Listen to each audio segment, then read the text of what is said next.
The Sweej Amb tracer component generates a number of line traces that can be used to determine the nature of an environment in order to automate some aspects of producing a dynamic ambient soundscape. The component would typically be deployed within the player character in order to detect the environment around the player. So let's open up the character and add a Sweej Amb tracer component. You can define the horizontal and vertical trace lengths and the number of tracer results, and from the tracer component we can get a variable called Indooriness. This value is derived from tracking the number of hits on a specific channel, visibility by default. Let's print this value to screen and turn on the debug. Here we can see the green debug spheres for those traces, and green means that a horizontal hit has not happened, and it turns purple when a hit has happened, and then we get a corresponding vertical hit, and that's shown as a red box when we're in enclosed space, and you could probably just about see some green ones up there, which means that the vertical hit has not been successful.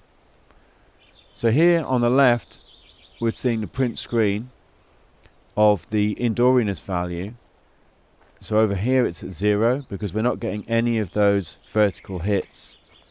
The Indooriness is the number of vertical hits divided by the total trace results, and as we go into this room our Indooriness value increases.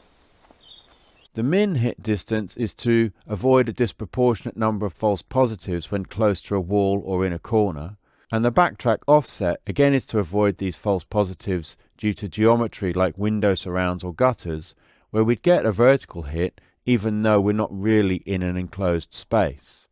So how might we use this Indooriness value? Well, we could send it to a Sweej global parameter and then use it to change the weight of a Sweej ambient sound. If we set this to a higher priority than the other ambient sounds, then it would automatically bring in an indoor ambience and fade out the others. So let's set Sweej global parameter, and we'll call it Indooriness.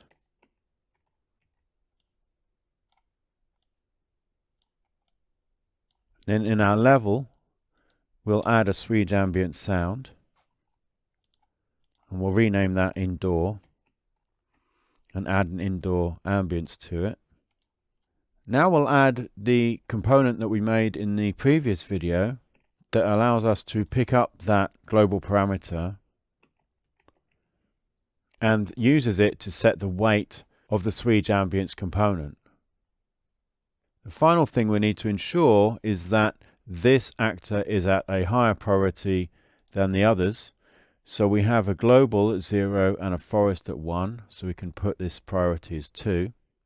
So here we can see our weight of our indoor ambience is 0 because we're not getting any of those hits, therefore we're not getting an Indooriness value that's being sent to it via this component here. And as we go into the building and we get more of those hits and our Indooriness value goes up, what we should see is that weight changing and the resulting level of the indoor sound coming up and the forest sound going down.